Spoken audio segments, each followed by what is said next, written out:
महोदय जी, राजकीय आदर्श उच्च माध्यमिक विद्यालय की प्रधानाचार्य श्रीमती कविता जी, श्रीमान छोटूराम जी, पूर्व सरपंच प्रतिनिधि, श्रीमान अर्जन राम जी, श्रीमान केसर जी, कप्तान मायराम जी, स्वामी जी, समस्त SDMC के सदस्य, ग्रामीण जन, यहाँ का स्टाफ, प्यारे विद्यार्थी, आज ये पूरे गांव के लिए और गांव के आसपास का जो भी दूध पंचायत से छोटे टच करते हुए गांव है उनके लिए बहुत बड़ा दिन है कि ग्राम पंचायत दूध की आदर्श राजकीय उच्च माध्यमिक विद्यालय में पहले से जहाँ कला संकाय संचालित था और अब राजस्थान सरकार ने विज्ञान व कृषि संकाय खोला। तो सबसे पहले मैं प्रदेश के माननीय मुख्यमंत्री श्रीमान भजन लाल जी शर्मा जी का, राजस्थान के शिक्षा एवं पंचायती राज मंत्री श्री मदन जी दिलावर जी का और चूरू शेखावाटी राजस्थान की शान पूर्व नेता प्रतिपक्ष श्रीमान राजेंद्र सिंह जी राठौड़ का मैं ग्रामवासियों की तरफ से, विद्यार्थियों की तरफ से, इस पंचायत की तरफ से बहुत बहुत आभार प्रकट करता हूँ, बहुत बहुत धन्यवाद देता हूँ कि आज जिले के अंदर महात्मा गांधी अंग्रेजी माध्यम विद्यालयों को छोड़ दें तो 3 या 4 पूरे जिले में लगभग सीनियर के 300 350 से भी अधिक स्कूलें हैं और उनमें केवल 3 स्कूलों में विज्ञान संकाय खुला है। इसके अलावा ये जिले का दूसरा ऐसा विद्यालय है जिसमें 2 संकाय खुले हैं। आप अभी तक इस समय ये समझ रहे हैं कि विज्ञान व कृषि साथ लिखा हुआ है, लेकिन ये स्ट्रीम अलग अलग है। विज्ञान संकाय जहाँ बच्चा फिजिक्स, केमिस्ट्री, मैथ्स, बायोलॉजी पढ़ता है, वही जो एग्रीकल्चर स्ट्रीम है उसमें बच्चा एग्रोनॉमी, हॉर्टिकल्चर, बायोलॉजी, एग्रीकल्चर पढ़ता है। तो 2 स्ट्रीम खुली है, एक स्ट्रीम नहीं खुली है। मैं ग्रामवासियों को स्पष्ट कर दूं कि अपने यहाँ 2 स्ट्रीम खुली है।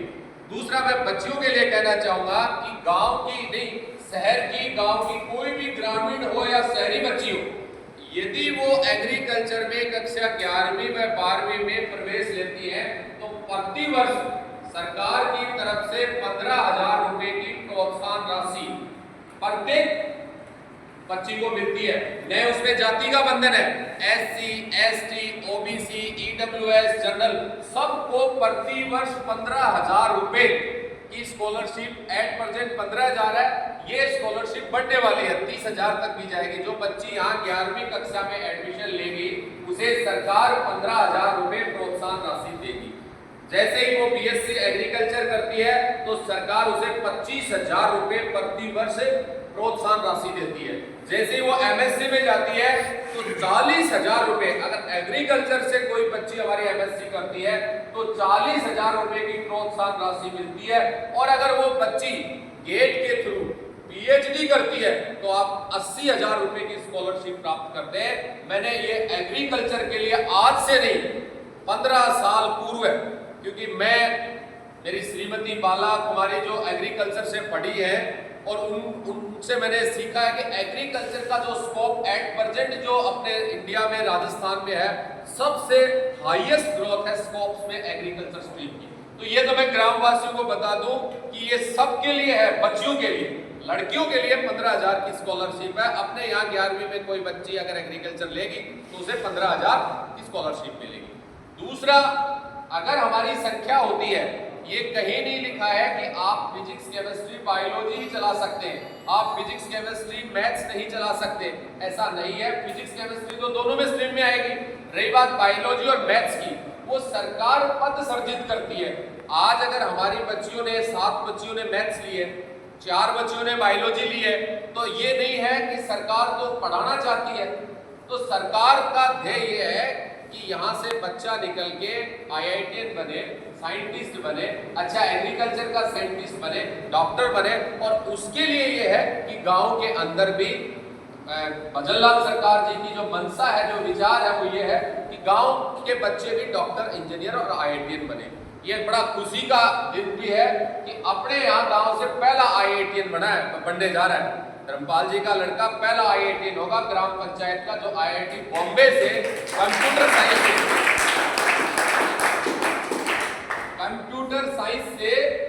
जो IIT कर रहा है और वो भी मुंबई से, साथ में अपने यहाँ 4 डॉक्टर बने अभी तक, MBBS डॉक्टर, 3 पहले से है इस गांव में और एक इस बार हमारे काजला परिवार में एक बच्ची का MBBS में इस बार सिलेक्शन हुआ है, मधु काजला का, तो वो मैं उनको भी मेरे साथ बधाई देना चाहता हूं।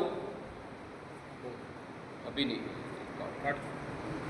इसके अलावा आपकी बात है गुरुजी फैकल्टी की, इस देश के अंदर प्रति वर्ष 20 MBBS कॉलेज खुलते हैं। 2014 के बाद जब से मोदी जी देश के प्राइम मिनिस्टर बने हैं, पहले राजस्थान में 6 मेडिकल कॉलेज हुआ करते थे, ये मेरी बात नहीं है, आप नेट पे सब पे देख सकते हो। आज राजस्थान के लगभग जिलों में मेडिकल कॉलेज है। जब कोई चीज बनती है तो उसमें दिक्कतें आती है। जब घर में हम पूरा घर होता है, 2 भाई अगर अलग अलग हो ना, न्यारा हो तो कटे चुल्लो रात हुआ, कौन सा किचन देनी है, कौन सा ऊपर को कपड़ा देना है, कौन सा ब्राह्मण, वहां भी दिक्कत होती है। ये नया चीज खुली है इस गांव के अंदर, कम से कम भी 40 ऐसे विद्यार्थी हैं जिन्होंने MSc किया है। अगर मैं चाहूँ कि जब तक फैकल्टी नहीं आवे तब तक आपा गांव का बच्चा पढ़ाओ तो मुश्किल नहीं है, ये कभी मुश्किल आ ही नहीं सकती। हम कुआं खोदते पानी के लिए और ये सोचे कि पानी को निकले कुएं क्यों खोदा, तो ये चलने वाली बात नहीं है। अगर हम ये सोचे कि फैकल्टी नहीं आएगी तो हम संकाय नहीं खोले, नहीं। मैं आपको बता रहा हूं कि इससे पूर्व है माननीय राजेंद्र सिंह राठौड़ के लड़के पराक्रम सिंह जी यहाँ एक उद्घाटन में आए थे, स्वर्गीय रतन सिंह जी निर्माण की प्रतिमा। ये बात उस दिन चली थी, मैंने कहा ये मेरी पंचायत है, बॉर्डर से लगती हुई पंचायत है और इस पंचायत के विद्यार्थियों को राजगढ़ गवर्नमेंट स्कूल है, वहां तक जाने में 40 किलोमीटर लगते हैं लड़कियों को। और एट प्रेजेंट हमारे राजस्थान के अंदर 40 एग्रीकल्चर कॉलेज है। आप सबको पता है चांदकोटी में एग्रीकल्चर कॉलेज है, सावा में एग्रीकल्चर कॉलेज है, चूरू में एग्रीकल्चर कॉलेज है, चिड़ावा में एग्रीकल्चर कॉलेज है, मंडावा में एग्रीकल्चर कॉलेज है। तो ये इतने सारे एग्रीकल्चर कॉलेज खुले हुए पर स्कूल नहीं है। बच्चा सीधा स्कूलिंग करके एग्रीकल्चर कॉलेज में जाएगा पर स्कूल नहीं है। उस दिन ये बात उठी थी, उस दिन हमने प्रस्ताव बनाया था, प्रिंसिपल मैडम जी से भी बात की, आपके एनुअल फंक्शन में माननीय शिक्षा मंत्री जी को दूरभाष से उन्होंने एनुअल फंक्शन को संबोधित किया। उसके बाद कई बार उनके साथ जाना हुआ, माननीय राजेंद्र सिंह जी राठौड़ ने अपना डिजायर लिखा और मैंने लास्ट में ये कहा कि ये मेरी हाँ की हुई नहीं है, ये आपके बेटे हाँ करके गए थे ग्राम पंचायत नूंद में ग्रामीणों के सामने, तो बेटे की बात है। तो माननीय राजेंद्र सिंह राठौड़ ने फोन भी किया, अपना डिजायर भी दिया कि नूंद में खुलनी चाहिए। वो निश्चित रूप से अपने को दूरभाष पे या अपन उनका प्रोग्राम करेंगे, पर एक बार मैं चाहता हूं राजेंद्र सिंह राठौड़ के लिए आप तालियां बजाएं। अब गुरुजी की बात है भैंसली की। अब मैं आपको बता रहा हूं फिजिक्स की फैकल्टी शायद अगले सप्ताह या अगले 2 सप्ताह के अंदर जो है फिजिक्स की फैकल्टी यहाँ आ जाएगी, बात हो रखी है। पर आप तो बच्चे करो, अर्नब जी एक बात कही कि प्रचार करना जरूरी है। यहाँ से बहुत सारे बच्चे पिलाने जाते हैं साइंस पढ़ने, 40,000 रुपए की फीस देते हैं। 40,000 रुपए फीस कम नहीं होती है। एक किसान नहीं, मतलब स्कूल की तो 40 पढ़े, मैं 1 लाख पढ़े तारी बात ठीक है, कोचिंग कर 40,000 रुपया एक किसान आपकी पार्टी बढ़ियान के साथ पूरे साल कमा कर पावा। क्योंकि मैंने तो वो दौर देखा है जब मैं इस स्कूल से पास आउट होके और जब मैं पिलानी पढ़ने गया साइंस, तो वहां की फीस उस जमाने में आज से 25 साल पहले 3500 या 4,500 के आसपास थी। मेरा होश उठ गया, 1600 रुपए की पहली किस्त थी। कोई गुरुजी वर्गा दाएं बाएं मांग के लेके कोई 1600 रुपया पिलानी की फीस भरी थी। मैं उस दिन की टीस थी कि गांव में साइंस क्यों नहीं हो सकता।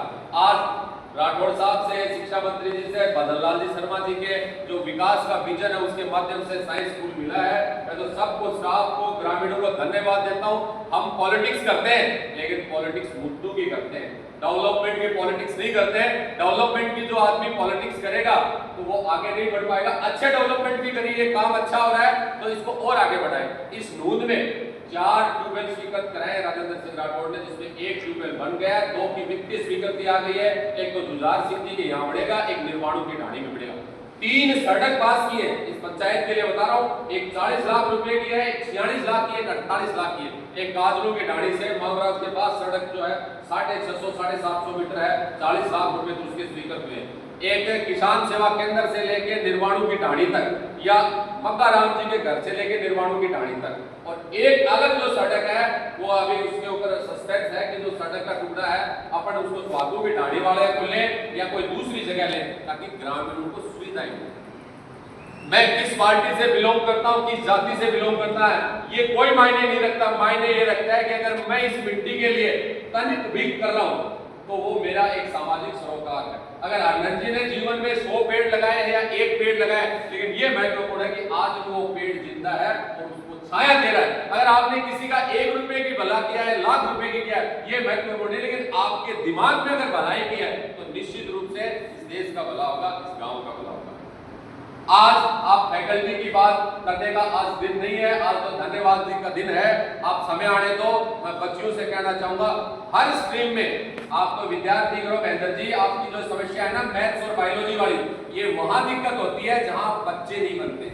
अगर मैथ्स में आपके पास बच्चे नहीं बनेंगे तो पद सर्जित नहीं होगा, मैं आपको बता रहा हूं। अगर बायोलॉजी में बच्चे नहीं बनेंगे तो बायोलॉजी का पद तो निश्चित रूप से सर्जित होगा। ये इसलिए होगा क्योंकि हमारे साथ एग्रीकल्चर स्ट्रीम है और एग्रीकल्चर में बच्चा बोटनी पढ़ता है और साइंस में भी बोटनी पढ़ता है, तो निश्चित रूप से बायोलॉजी का तो पद अपने यहाँ सर्जित होगा ही होगा सरकार की तरफ से। आप तो मैथ्स में अगर हमारे यहाँ 15 की 10 की संख्या होगी तो मैथ्स का भी हो जाएगा। ये मैं आपको आश्वस्त कर रहा हूं। जब इतनी बड़ा संकाय अपन लेके आए तो पद वाली चिंता नहीं है। रही बात स्टाफ की, स्टाफ वहां नहीं पहुंच पाता है जो दूर दराज का काम हो। नूंद का जैसे नाम लिया, मेरे पास 7 फोन आ गए अभी तक। एक घटाना में ज्योतिराम नाम की फिजिक्स की लेक्चरर है, उसने कहा भाई साहब हमें लगा दो। एक यहाँ मंडावा के पास एकदम सर गांव है, वो जयपुर से है, कि पिलानी के पास का स्कूल है, यहाँ हर कोई आना चाहता है और ये साफ सुथरा स्कूल है, अच्छे बच्चे हैं। यहाँ मुझे नहीं लगता कि मास्टरों के प्रति, अध्यापकों के प्रति या बच्चों के प्रति गांव की कोई नेगेटिव फीलिंग है, आज तक मैंने नहीं सुना। अब ये आज आप जिस बिंदु पे बात कर रहे हैं, मैंने पहली बार महसूस किया कि क्या नून की स्कूल में भी ऐसा है क्या। हमने आज तक 30 साल हो गए इस स्कूल में कोई भी राजनीतिक दृष्टिकोण नहीं देखा था। यहाँ पढ़ाई देखी थी, यहाँ अच्छा वातावरण देखा था, यहाँ हर तरीके का ग्रामीण आता है, बुजुर्ग भी आता है, नौजवान भी आता है, 15 अगस्त पे भी आता है तो 26 जनवरी पे भी आता है। मैडम ने एक पीड़ा जाहिर की कि एसडीएमसी में संख्या कम आती है।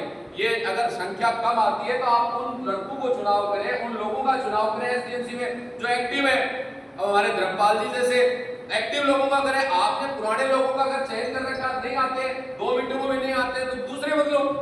आप कब तक लेते रहेंगे? आप बताओ, वो तो आपके हाथ की बात है। ये किसने कह दिया कि मेरा 10 साल पहले एसडीएमसी ने चयन कर लिया, मैं एक भी मीटिंग ज्वाइन नहीं कर रहा हूं तो मेरा मतलब क्या है? मेरी बात गलत है क्या? मेरी बात गलत है तो बताइए। आप उन लोगों को पीछे लेके क्यों रखो? नॉर्म्स है तो नॉर्म्स में अभी आप दिखा सकते हो साहब, लगातार उपस्थित रहते हैं जब हम बुलाते हैं। अगर ऐसी कोई बात है, पर ये अपने पर्दे की बीच की बात है, हम इसको मुद्दा नहीं बनाना चाहते। बात आज ये है कि हर्ष का विषय है गांव वालों के लिए, बच्चों के लिए, खासकर लड़कियों के लिए।